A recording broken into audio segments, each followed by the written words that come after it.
read the email. We didn't need to read the email. We can't. But we're going to try and read the email. Nobody ever reads the email. People, nobody ever reads the email. No, they don't. I mean, I don't know why. I don't know why. But I know what. What's up, everybody? What is up to you guys and gals and everybody in between? Alrighty, it is Scuba and The Ry for your Tuesday night entertainment. Sorry, I've been off for the last couple weeks. Work has been hell. I'm sure many of you can understand and appreciate that. Sometimes work is just work. Yep, I can understand being busy because, you know, I am double whammy between work and school. So. Oh, yeah. I mean, it's been fun. Anyways, so finally got to able to come up for a little bit of air. And, you know, one of the most important things to do is to provide a podcast for all you wonderful people who have listened to this and viewed this in the past. And for those people who have yet to discover the enjoyment that is this podcast. Yes. So here for your pleasurables. So here we are, episode 113 for Wednesday, February 9th, 2022. It's a Scuba, it's Ry. Yep. Let's do this. Let's do this. We have a friendly compadre in the chat.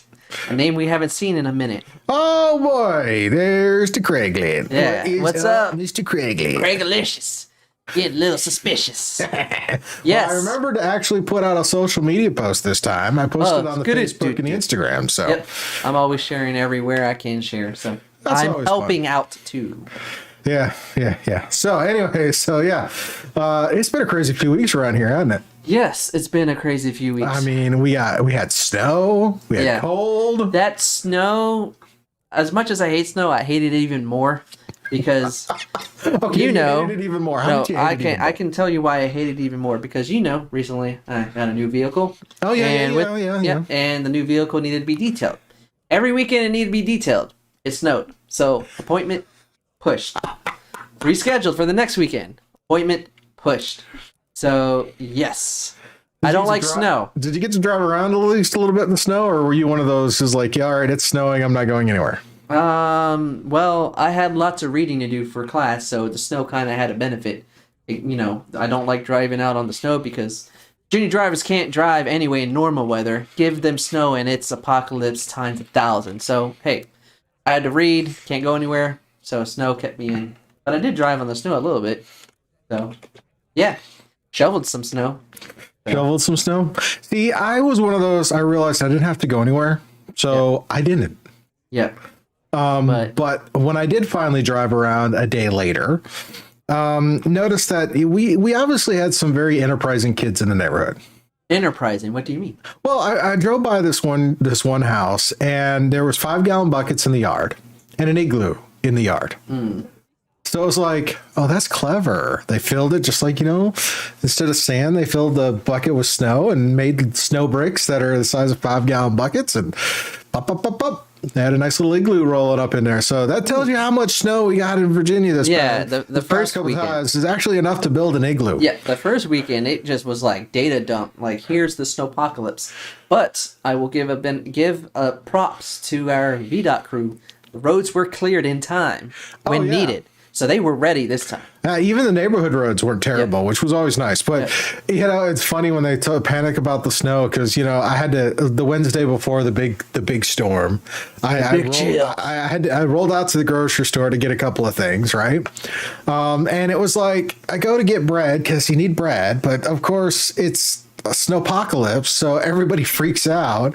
And sure enough, the only bread on the shelves was the really obscure loaves of bread. Is it like that, like artisan bread that you won't find anywhere else? The artisan breads, but then it's also like the big health conscious, freaky kind of bread. Like, here's the one that's only got like 2 net carbs, keto friendly. So it looks like bread and shapes like bread, but it probably doesn't taste like bread. But it's fully stocked.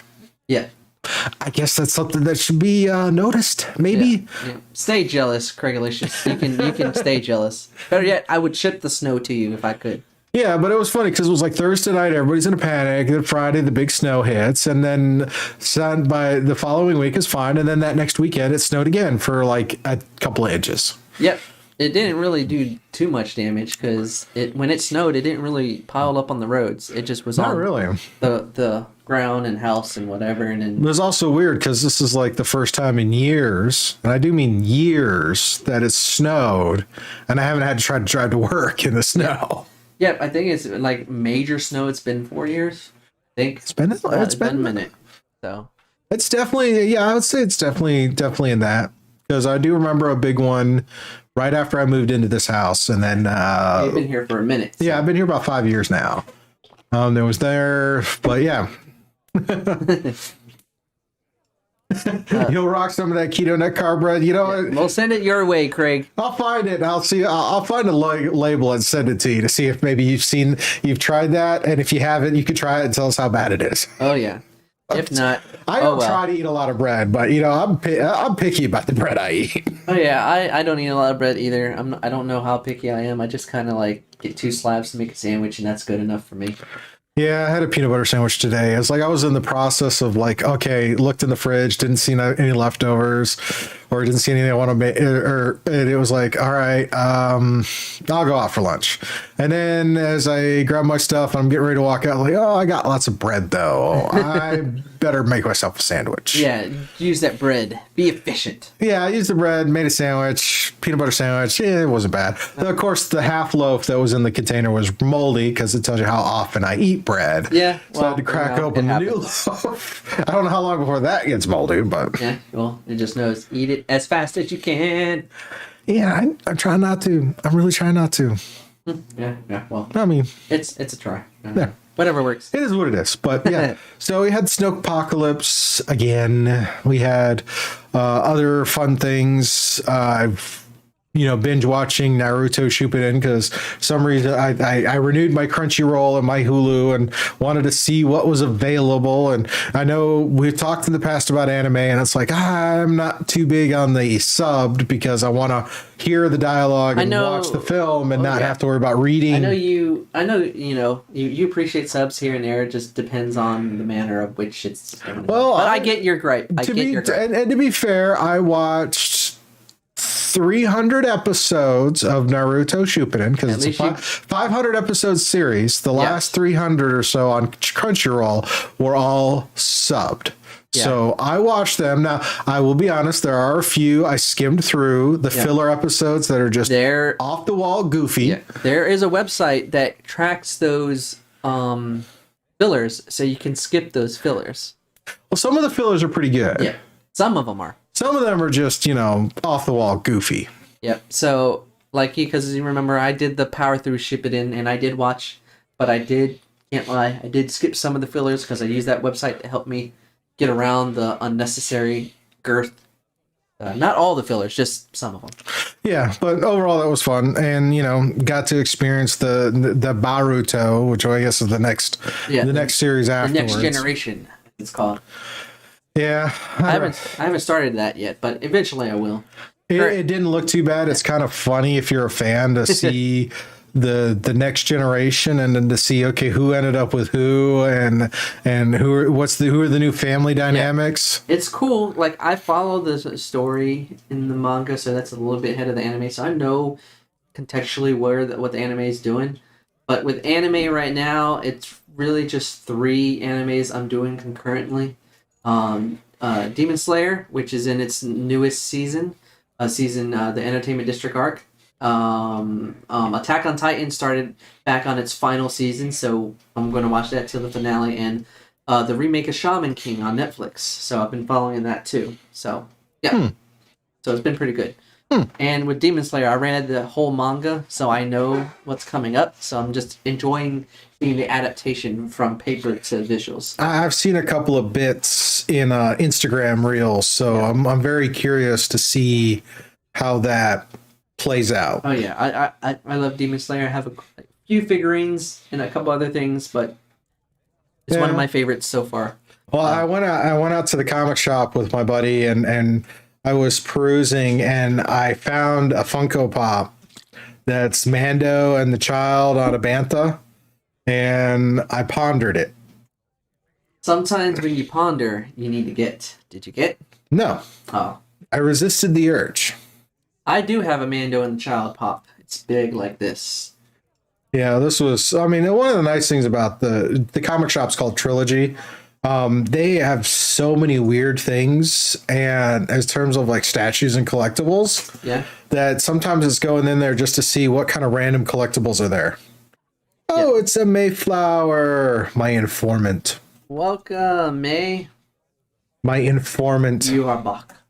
Although she blew her cover, so I don't think she's much of an informant yet. But I guess I didn't tell her she was an informant, so she couldn't try to maintain her cover. Inform myself, thy person. Well, my son was like, my son's like starting the new semester, tells me his class. Well, that's cool. And then Mayflower sends me a message. Hey, has he told you yet? And I'm like, told me what? Told you what? We're in the same class. We sit next to each other. We're like, That's awesome, actually. So what did I do? I said, I was like, I teased him and said, all right, well, how you doing? How you doing on things? And he's like, good. I said, good. Because if you're out of line, my informant will tell me. And he's like, who's your informant? I'm like, I'm not telling you. Are they in the same grade, or is it this one of those classes that like crosses grades? Cross grades, okay. Or either that, or she's just uber smart. I'm gonna go with uber smart. That's probably it. But yeah, it was kind of funny because it took him 3 or 4 days to figure it out. I'm not gonna say anything. I'm just gonna go skadoosh douche. Actually, might have learned that because I think I did. I think it was Saturday night. It was Saturday night. I said something, and it wasn't until today, that it was he figured it out. And so he knows that said person is in the class. He thought it was He thought it was people at work, like managers. He thought it was the teachers and the administrative staff. He never considered it was a classmate. Never. I just don't understand when you say from a specific class and a specific person is a specific class. All I said was I have an informant. I didn't tell him where the informant was. It took him days. That adds a little credence to it, so I can understand a little bit. I didn't. No. This is the finer art of psychological warfare with kids. You have to give them just enough to make them question. Yeah. But not give them any more. I'll make sure to add that to my wheelhouse when I have a kid someday. So, child tips from Scuba. Chalked in the back pocket. Nice. But yeah, so all that going on, it wasn't terrible. I mean, trying to get some projects. I got another Warhammer set, which I don't know why I needed to add that to my pile of shame, but I'll get through it eventually. It's something to do. You always have to have some kind of like wheelhouse down, opposite from what you're busy with. Like me, work is super busy, training all the time. Then I have school, which I'm reading all the time, like this book right here. Look how thick it is. Yep. So that downtime, you want to fill it in with stuff. So my downtime, I fill it in with films and games and enjoying outings with friends at restaurants when I can. Yeah. Yeah. So other than that, I did get some concert tickets because concerts are coming back. So big acts are coming in, and I'm purchasing tickets. Oh no. Okay. So what's the latest one? Well, the last two since we last spoke is Keith Urban. Country artist, if you know him, coming in August, and then recently picked up 2 tickets to Luke Bryan. Gonna be here in July. Nice. My dad is really looking forward to the Jimmy Buffett concert. Oh man, but we haven't got tickets yet. Dude. Yeah, he's gonna be here April 28th, if I believe. So yeah, concerts starting to pick up, so that means a wallet less. But it's enjoyment, so it's worth it to me. Well, I mean, do you want me to throw in another expense? And how about the fact the cons are starting? Yes, I know this.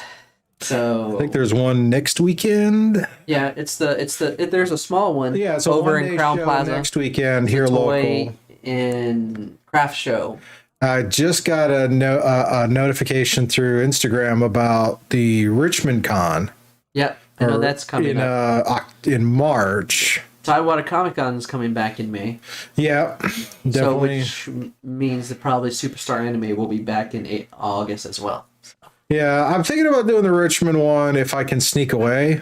What day is that? It's the week of the 18th in March, weekend of the 18th. I might join you if I don't have I'm aware, Steve, if I don't have one of too the much reading. Apparently, one of the days is Juan Carlo Esposito is supposed to be up there. Yeah, it's tempting. It depends. I mean, on you can this. take your copy of Far Cry. You can take your copy of Far Cry 6 and see if he'll sign it. I could do that. I did buy the disc, so I do have a case, so he can sign the case. So, I mean, they said Keith and Luke are awesome. Yep. So if you're looking forward to those concerts, May, the tickets are there and on sale now. So cool. But yeah, other than Concerts that, are fun. I haven't been to a concert in years. But then again, I don't like rides. oh yeah, it was so great starting to go back to shows last year. Really? The concerts I went to last year, because concerts started coming back with the COVID going down. So it was Alanis Morissette. One week, we saw the Jonas Brothers in one weekend, and then I saw Angels on Airwaves at the Norva. So those were the three, and then Joe Coy, comedian, in December. Got an autograph hat. So Nice. it's an autograph hat, so I don't know how much it's worth, but hey, got the hat. It's autographed. So That's cool awesome. beans. Yep. Alrighty. So now I don't have any concerts planned. I might try to do some cons. Yep, I probably will be there with you, depending on the reading. Alrighty. Well, you ready to get into some reviews? Because we got a couple of reviews and then some other stuff to kind of, flood the airwaves with conversation. Yeah, conversation, expectation, but film. And since last time, I've seen 3. Yeah, so we'll do a little rapid fire on that. So let's get over there. Rapid fire, and I can definitely do that. What's up on deck first? Up on deck is Being the Ricardos. Now, this one is a biopic on I Love Lucy, right? Yes, it's a biopic of I Love Lucy, which focuses on the characters of Lucille Ball, played by Nicole Kidman, and Desi Arnaz, played by Javier Bardem, which he was nominated for Best Actor for this role. And Nicole Kidman was nominated for Best Actress. Okay, so this is award worthy. All right. So this one's on Amazon Prime. If you're an Amazon Prime member, you can check it out there.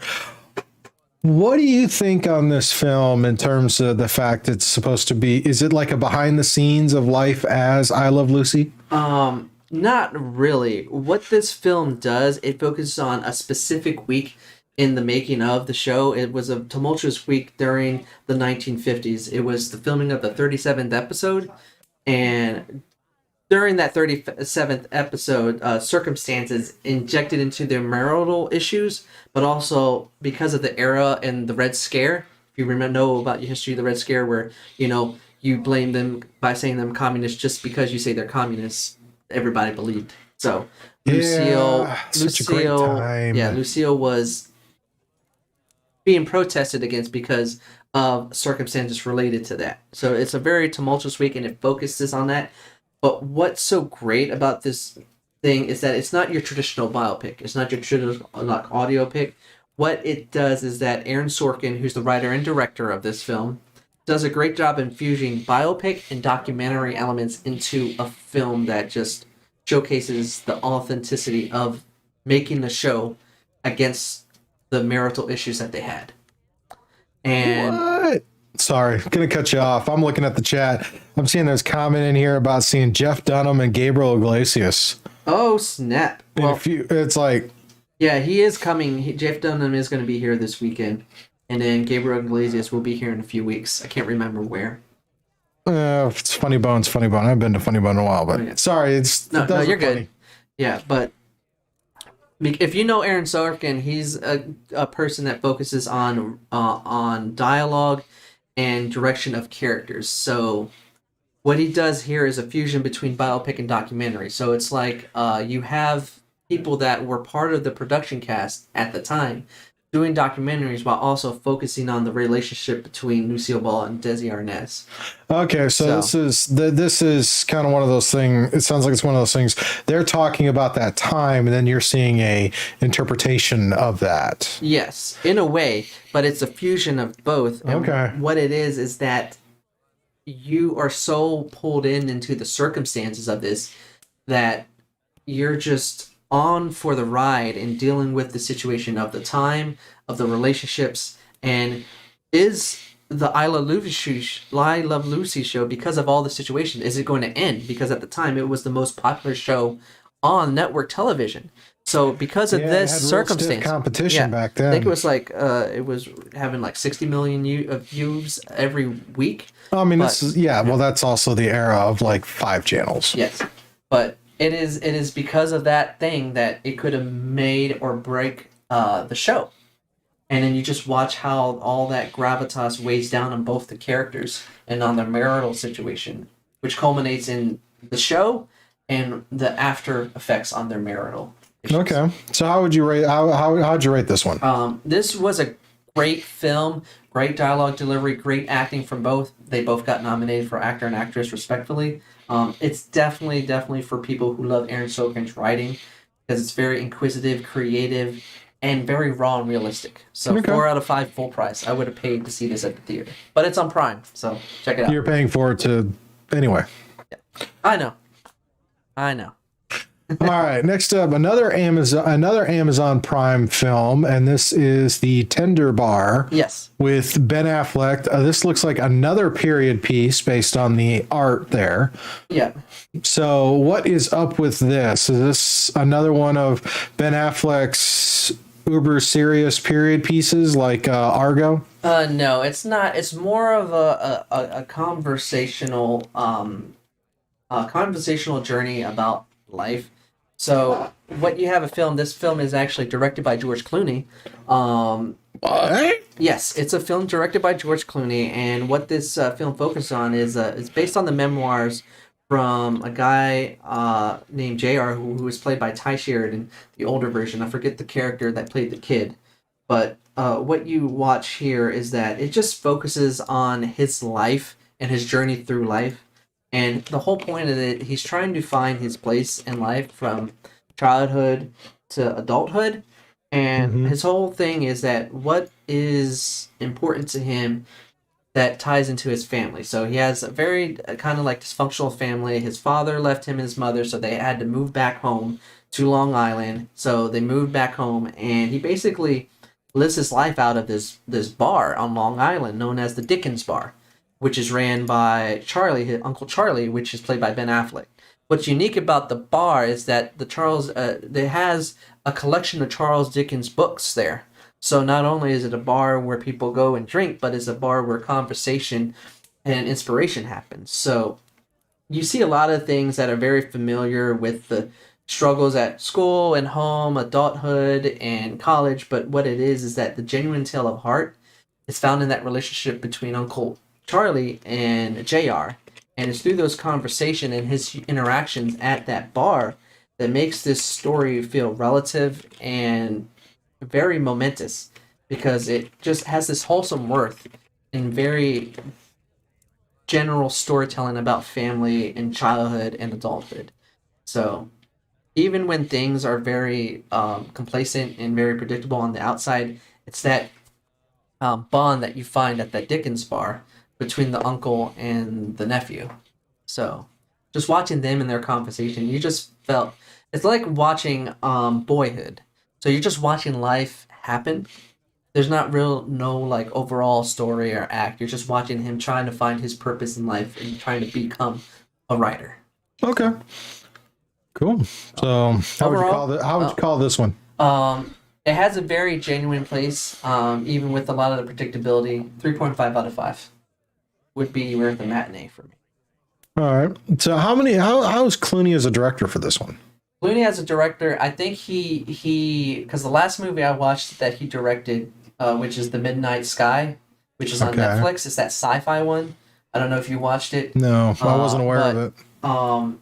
He does a really better job in this one than that one. I think he tried too hard to mesh with different genres. Here he just lets the story unfold with the characters, because it's based on memoir, so there's no like collective overall story. It's just life is. Yeah, well, I'd have to say he's probably got a pretty strong collaboration with Ben Affleck with the stuff he's been doing. It's very genuine. It's very raw and realistic, even with tropes. You kind of look past the tropes because it's just watching the characters live, and it's so genuine.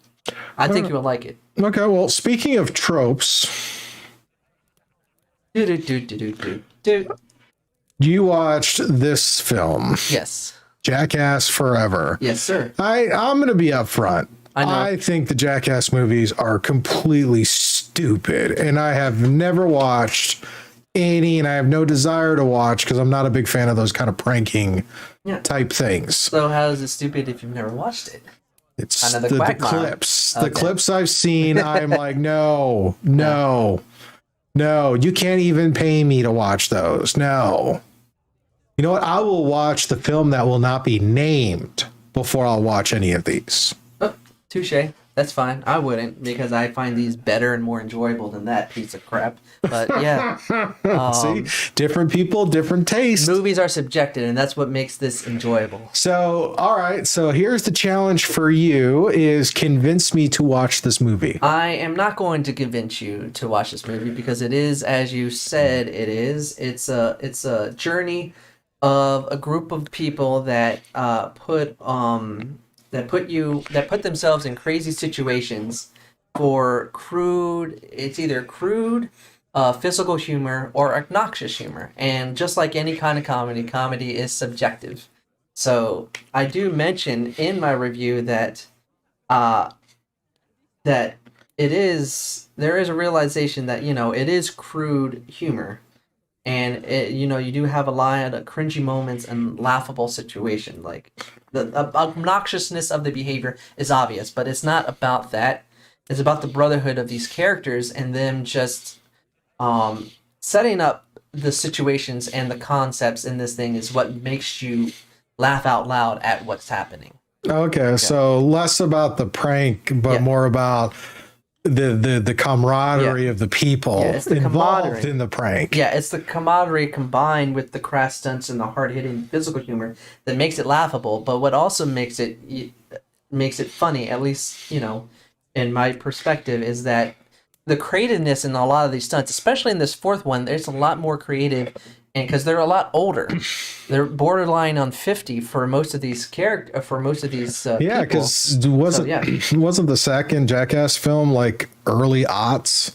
Yes, I think it was like 2004 or 5. Yeah, and before that, wasn't the first one in like the 90s? Yeah, no, the first one was like 2000, so early aughts. Yeah, it never struck me as something I really wanted to watch. Yeah. This is just a hardcore version of the Three Stooges, but there's just something in the creativeness of the setups and that camaraderie of the brotherhood that just draws you in. And I mean, you got to give them that. Yeah. Some of the stunts they pull. I mean, that's some serious effort they put in for just a few seconds of action. Yeah. Like I said, there are, scenes are childish and crude, but there is a lot of stunts and a lot of setup for some of this, for the reactions that you get from the audience, that it just makes you enjoy it, even if it's very dangerous. But it's like, even though it's dangerous, they know what they're doing. All right. They know the setups. So, okay, so how does this stack on the Ry scale? On the Ry scale, I think Jackass Forever is definitely a film for the fans of this kind of humor. And this one actually moves up a little bit more than the other three because you actually see that brotherhood that makes everything even more enjoyable. So I gave it a 4 out of 5, full price. Okay.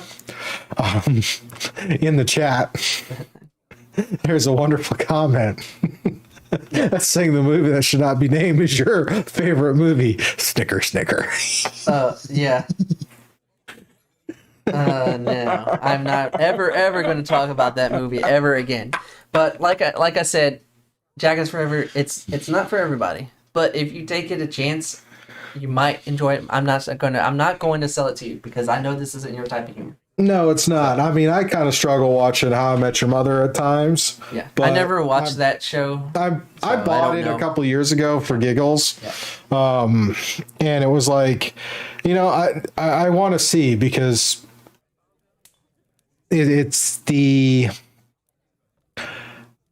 fact that this was like how Neil Patrick Harris kind of really reinvented himself as an actor after, with all the Doogie Howser stuff and some of the shenanigans he puts in, and seeing Corey Smolder in comedy and Alyssa Hannigan doing something other than Buffy. So is it more like slapstick humor, the show, or how would you describe it? I've never watched it. It's in that same genre as like Friends and Cheers. So this episode of the week sitcom thing. Yeah, an overarching story. Yeah, the whole premise is the father is telling the kids how he met his mother, and so here's recounting these stories of this group of friends who live in New York. Now it's a group of 5, not a group of 7 like or 6 like Friends or whatnot, but it's a group of 5, and you have the college couple that are one's finishing law school, the other one's aspiring artist and a kindergarten teacher. You have the titular character who's an architect and searching for love. Yeah. You have the love interest who turns into a friend of the group, and it will eventually be like a good friend of the family. And then you have the single guy who makes a lot of money and just is all about the single life and the party and that kind of scene. So it makes for some very interesting hilarity. And I gotta say, Neil Patrick Harris is just absolutely hilarious. Now I'm only on season 2, and I know this is one of those that some would argue lasted longer than it should have. I've heard that. I heard it should have ended whenever it should have ended. I don't know.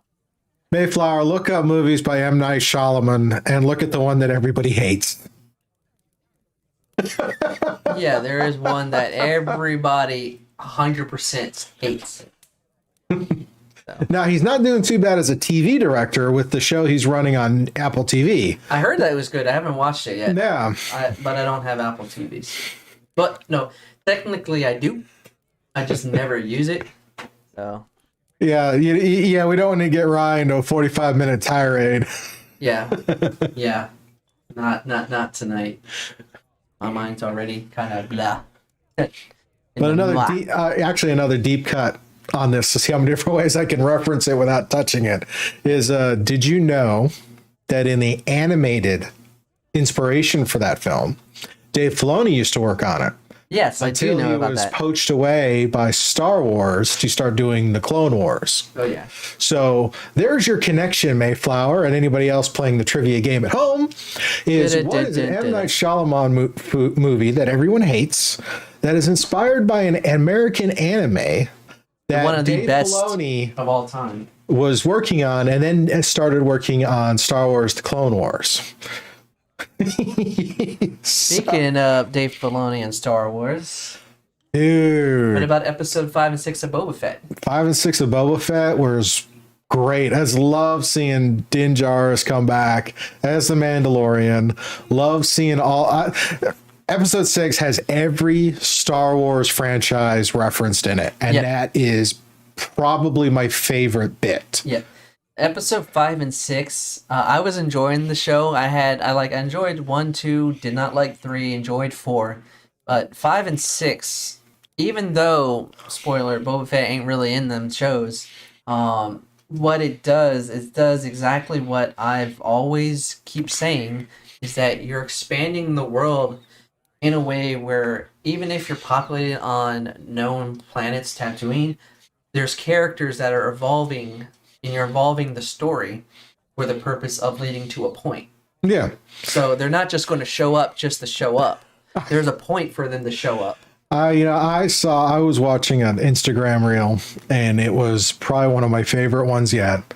And it was in the tags, like, when you call Jon Favreau to save a franchise, and it's a cosplayer walking out of his house dressed as Mando with the Stone Cold Steve Austin intro. I've seen that. When you need your show to be saved and he comes walking out. Yes, I've seen it. I saw that and laughed too hard. I laughed too hard when I saw that, because it's just like, oh, people are complaining about the show, let me show up, which I don't get some of the complaints. I understand some of the complaints, but the other ones I don't get, which I've mentioned. But hey, every show is subjective, so hey. Yeah, we'll see it's all good. We'll see what 7 does. Me and Scoob didn't get a chance to watch it because it's today. So I may watch it later tonight once Yep. I get back to go back into the queue. yeah, I will probably watch it when I get home if I'm not too tired. If you're not too tired. So Mayflower asked about the new Vox Machina, Legend of Vox Machina, which is an anime that is on Amazon Prime. And if you've been living under a rock the last 3-4 years, you remember that the Critical Role crew, a group of nerdy ass voice actors who play Dungeons and Dragons, did a Kickstarter that pretty much broke Kickstarter to do an animated cartoon based on their first campaign. And after getting ridiculously well funded and reaching out and working with a lot of great talent, and then Amazon picking up the show for an additional season and giving them funding for additional episodes per season, that has finally come out.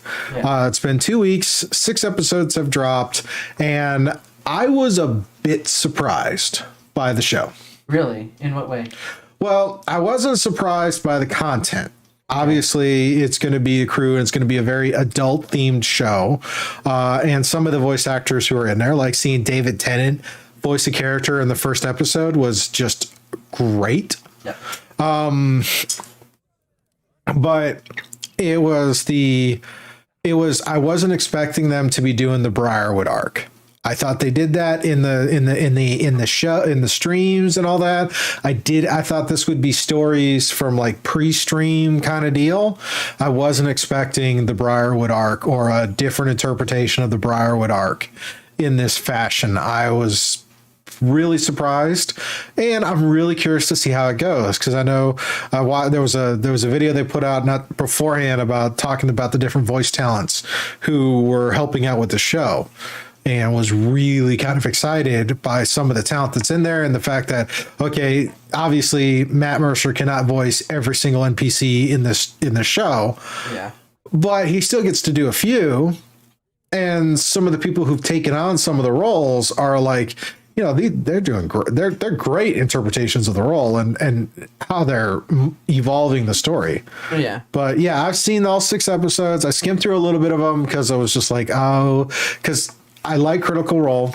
I do enjoy it. I really appreciate everything that crew has done. But there are moments in the game, and we all know this because we've all had these moments with our friends that just make you groan and roll your eyes and go, why did I subject myself to this? Check it out.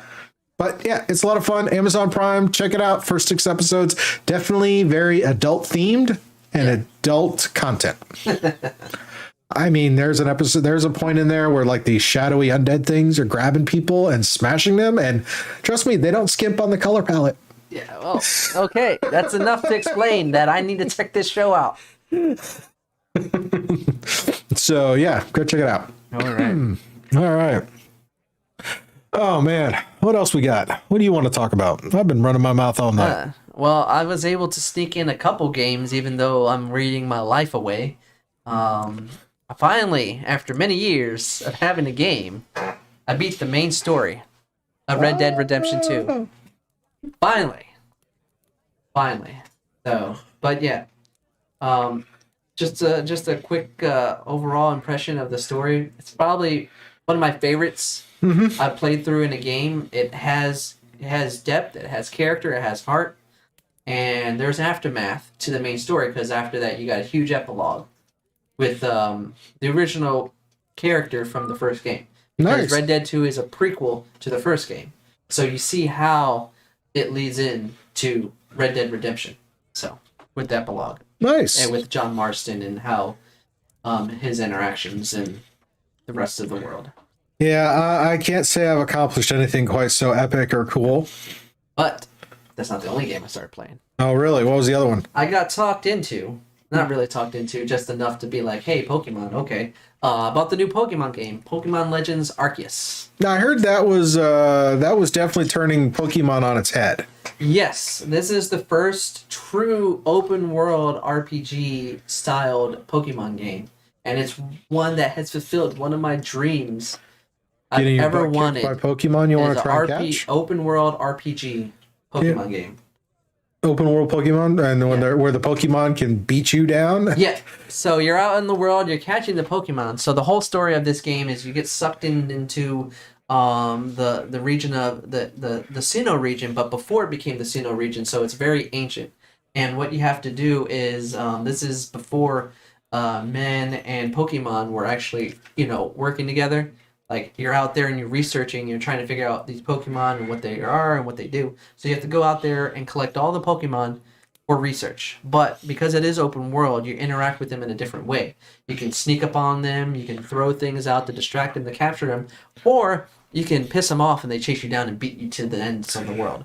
So, and the crazy thing is not only do you have the regular Pokemon, but you have these crazy like alpha Pokemon out there. Like if you come and look at them, they will chase you down.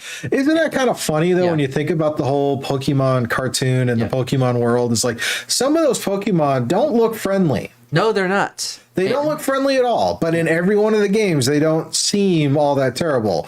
Yet now we have a game where it's like if it don't look friendly, it's probably not friendly. Oh yeah, and it's just great. It's just. Even though if you play Pokemon, it's the simplicity of the game, but they put it in a much broadened scope that is just making you enjoy it even more. And I'm not even out of the first area because I'm just enjoying the first area. There's so much to do in the first area. There's still the whole other map to do. So yeah, and what you have to do, you have to level up through this group that you're part of. And each star you level up, the higher the region you can go to. So I've got my 2 stars, so I can catch Pokemon up to level 30. So I just need to keep moving the story along so I can keep doing what I'm doing. So, yeah. Great game on the Switch. Check it out if you're a Pokemon fan. Fun. Alrighty. Other than that, I mean, I don't have any games to talk about. You have one coming up. I got one coming up. I got Horizon Zero Dawn Forbidden West, which drops next week. I have my special edition pre-order waiting to be sent through the mail. Yay. Yay. So you got the physical disc? I probably a PS5 disc and maybe a digital code for PS4. I don't know.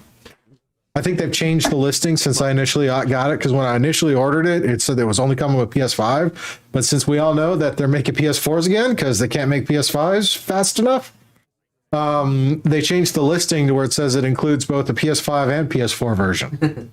Well, you have the PS5, so I have the PS5 and I already bought a digital copy of the PS4 edition. So either way. You're going to play it. You're going to play it at some point. I'm good. And if it's another physical disc for PS4, or download code, I'm going to give it to my wife and let her play it because she really enjoyed Horizon as well. So yeah, the only game coming up that I'm going to get is Elden Ring, and I'll probably either like it or hate myself after playing it. Well, if it's the hate yourself after playing it, because I know you'll have the disc, just bring it over and then I can hate it with you. Okay, sold. I will do that. We can hate it together. Alrighty. What else we got? Yeah, a lot of news over the last few weeks. No, I don't want to maximize my work desktop. I will minimize it so I can look at it later.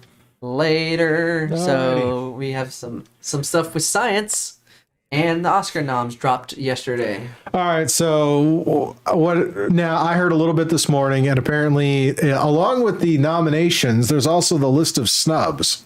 Yeah. And it seemed like this one had a couple of raise your eyebrow moments, because Dune got like 10 nominations, but not Best Director. Yeah, so Denis Villeneuve, who created what I consider the dark horse darling of the Oscars, because he's the dark horse runner, he did not get nominated for Best Director, but I don't know, when you throw around the word snub in the movie sphere, when people, nominations come out and you'd be like, oh, here's the 5, here's the 10, and then you're like, oh, this is snub. You only have so many slots, and do you really take it away from the other people? The only thing, when I'm looking at the Best Director list, which is Kenneth Branagh for Belfast, Ryusuke Hamaguchi for Drive My Car, is a Japanese film. I gotta check it out. Paul Thomas Anderson for Licorice Pizza, Jane Campion for Power of the Dog, and Steven Spielberg for West Side Story. The one I probably would take out and put Denis Villeneuve in is probably Paul Thomas Anderson, because it seems like when he does a movie, it's like an automatic lock because he's like a darling in the indie world, and I would just swap them out. I see out both movies. I like Dune more than Licorice Pizza, so that's probably why I'm weighing that way. Yeah, because I don't even think I like the idea of eating a licorice pizza. Yeah, and the funny thing is, there's no licorice pizza in it. It's a reference to the era. It's a reference to the 70s. So, but that's what I would do. That's really the big snub. Everything else seemed almost kosher. Like people aren't really now, are the films that you anticipated to be in the listings showing up where you expected them to show up? Oh, the best pictures? Yeah. I saw every single one of those but 2 yet, and I'm going to have to catch up on those 2. What are the 2 you haven't seen? The 2 that I haven't seen is Coda, which is on Apple TV, so I can catch that at home. And the other one's Drive My Car, which is a Japanese foreign film, so I'm going to have to figure out how to get a hold of that, probably through Prime Rental or something. But the other ones, Belfast, Don't Look Up, Dune, King Richard, Licorice Pizza, Nightmare Alley, Power of the Dog, and West Side Story. Those are Mamma mia! It's a good variety of lists, and it's a culmination of how strong, even with 2021, where it started and where it ended up, because of COVID, it shows that films were still strong and still diverse. So if we do the powers of threes, once expected dark horse, what I want to win is Belfast, because that was my #1 movie of the year last year, so obviously I want that to win. The dark horse, I think, is Dune, which you've heard me mention before. I think Dune is sneaking up on people. Oh, yeah. Dune was an absolute great movie. Dune is a masterpiece. Like, it's just the more I think about it, the more I like it more. Now, did No Way Home make it anywhere? Visual effects and some of the technical ones. But what I expect to win, which is starting to get strong contention, is The Power of the Dog. It's the Western on Netflix. Yeah. And, I'm still trying to make time to watch it. You have to be a real fan of film and characterization to appreciate that movie, because it's not your typical Western. Yeah. It's a characterization of the people in the era. And it's one of those ones where you watch and then it hits you after, because you're like, wait a minute, what? So yeah. So that got 11 noms, Power of the Dog, for Best Picture, Best Director, Actor, Supporting Actor, and Supporting Actor, and a few other ones. Okay, so cool. It's really in nods, but the one that's going to be the hardest one, and the one with the stack of talent, is Best Lead Actor. Best Lead Actor is the one where I called all 5, and all 5 got nominated, which is Javier Bardem for Being in the Ricardos, Benedict Cumberbatch for The Power of the Dog, Andrew Garfield for Tick Tick Boom. It's a musical on Netflix. Check it out. It's really great. Will Smith for King Richard, which I told you. I said it. I said that he was going to get nominated. And the other one I said was a definite lock for a nom, Denzel Washington for Tragedy of Macbeth. This is by far the hardest race. Hard choice. Yeah, I saw all 5 of these people, and I saw all 5 of these films, and there's not a real front runner. Like, any one of the 5, if they win, that's how great it is. That's how hard it is. There's no lead. Like, Will Smith win, wouldn't be surprised. Denzel wins, wouldn't be surprised. Garfield, Cumberbatch, or Bardem, wouldn't be surprised. Well, I guess we'll have to wait till the big night to find out. But yeah. Mayflower had the same reaction I did. Licorice Pizza. What? Yeah, it's a reference to something in the 70s, so if you're not familiar, it's something to do with something in the 70s. I can't remember off the top of my head. Figures the 70s. I think it deals with music and records, something with that, but I'm not sure. That's why Paul Thomas Anderson called it. I'm not going to stress it. Yeah. But I am going to think about the fact today is National Pizza Day. Yes, we both forgot that. Both of us. So we're both at fault. Mongolian and dumplings for dinner, and it's like, it's pizza day. I'm like, man. Well, to be fair, though, my wife has been craving Chinese for like 10 days. And so it's like, all right, we'll do Chinese tonight. If you want to do Chinese one time, there's a couple places over There's a new noodle shop opening up where they're going to serve ramen over here near the house. I can't remember it. It's in that new shopping center they just built over off in Battlefield, right before the bridge. They built a whole new shopping center. Used to be a Mexican restaurant there, but they tore that down and put in a bunch of shops. Okay. There's gonna be like a Jersey Mike's and other things, and then there was other ones like a ramen shop, and it's like ramen. I could probably give a guess. I don't know, but if it's ramen, I'm definitely check it out with you. Um, But if you love Chinese, I'll take you to a place over in Virginia Beach, Guangdong Taste. It's a really good place. haven't heard that one. Yep. All right, let's take a look. Hey, before we go too much further, talk odds and ends. Since Craig was in the chat, let's talk about, and we had snow. Let's talk about that snowman in Florida. Snowman in Florida. What is up with that, dude? All right. One of the odds and ends. So reported in NBC affiliate. Lex 18. Yeah, Lex 18. So, down in Florida, you don't really get snow and you never really deal with it. So, to show the students in Florida what began as a lesson about weather snow turned into a hands-on class project overnight. So, quote, a former Kentucky school teacher who is now educated in Florida discovered that only 2 of her students had ever seen snow. So he got a bright idea. Have a snowman shipped down to Florida. So he had a snowman made in a place where it can snow, shipped down to a place that doesn't really snow. So that the kids could see what a snowman looks like. And what it feels like. Yes. That's pretty cool as far as a teaching method. I like that. And the name of the snowman is Lucky, and he was a huge hit in the classroom and the school. So there you go. Well, Craig dropping the knowledge on us. But being a product of the 70s, licorice pizza is a slang term for vinyl records. Yep. See, I knew it was tied to music. I couldn't remember nice. what. Dropping that knowledge on us. So there you go. You had some frost on the windshield. Hey, that's... hey, if you call that snow, you live in Florida, there you go. Get the hand clap. Yeah. I got nothing. I mean, I deal with Canadians all day, and it's like hearing them talking about 3 foot and 10-foot snow drifts, and then I'm like, yeah, I got 6 inches. Greg said he saw that on the news about the snowman. Nice. Well, he's in the Tampa area, so, Oh, yeah, he'd see it. Yep. All right, so a couple other things. We got some science stuff. Science. So some 2 major things in science happened over the past few weeks. Oh, yeah. There's the James Webb Telescope, which is a replacement for the Hubble telescope. If you're not aware, it's up in orbit and can take photographs of stars without having to worry about that pesky thing like an atmosphere making the pictures bad. So what's the big thing about the James Webb Telescope is that now that it's launched and it's been put in position, this telescope can reach even farther than the Hubble. And what they're intending to do is actually go to the farthest reaches of the universe to see the infancy of when the universe came into being. Because if y'all know the universe, it expands, so everything that's on the outer is the earliest known information of when the universe was a baby, basically.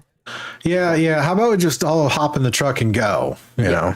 Anyways. And it's just really awesome because then the discovery and the stuff that they might find can change a lot of things going in the next 30, 40 I'm sure. years. And speaking of change, there was a major breakthrough in the whole pursuit of nuclear fusion. Yes. So this is reported in the BBC. So the UK-based Jet Laboratory, which is located in France, has smashed its own world record for the amount of energy it can extract by squeezing together 2 forms of hydrogen. This nuclear fusion was a sexually recreation, quote, on Earth, and it holds out the potential of virtually unlimited supply, low carbon, low radiation energy. So what's very great about this, even though the experiment was very minimal, it's a successful launch of producing energy with less waste. The process. Yeah. The process doesn't fusion hurt. There's fusion and fission, and we do a lot of fission right now. Yeah. We need to do a little more fusion. Yeah. So with the success, even though it's very minute, the goofy dance moves. Yeah. Do. So, but yeah, the even though it's minute, that minute is propelling the formulas that can be used in bigger and bigger experiments, so that they can actually use it to produce that unlimited energy. And they said they're going to start using it in a nuclear power plant in the south of France, which is also which is a rarity when you see countries working together, which includes EU member states, US, China, and Russia working together. How can they work together here and not everything else? But hey, not going to go too far into that. Let's not. Yeah. Let's not. All right. But it's positive. It's for positive. Moving forward. So. All right. Well, that pretty much wraps us up for the night. Thank you everyone for watching. Hope you enjoyed. Be sure to hit the like button if you enjoyed this. If you're new, hit the subscribe, hit the bell notification to be notified when future videos come out. It's tax season, so we're going to do our best to continue to be here every week. But sometimes work is work and work is work. Yeah, that's pretty much all you can say about it. Big shout out to Sirenscape for the background musics and soundboards that you're listening to when we're not running our mouths. Go check them out at sirenscape.com. They got an amazing library of sound sets and content that you can use for your tabletop and gaming and podcasting experience. Thank you to Ry for spending another night out here. Namaste. If you're enjoying this, you want to support the studio, like and share this video and any of the videos on the channel to get more people to enjoy. If you want to do more, head on over to patreon.com/scuba studio. Take a look for us there and consider being a Patreon member. One of the perks of being on Patreon is that we have an after show. After the show. Which we will be rolling over to in just a few minutes, where it's a live where you can do Q&A with us, and we'll just continue the conversation because, we like running our mouths so much. And y'all obviously like listening to it, so you go up there too. So, yeah. Yes, listen. Let's do it. So, have a good night, everybody. We'll see you on the next one. Stay safe, be happy, and we'll see you next week. Peace. Bye-bye.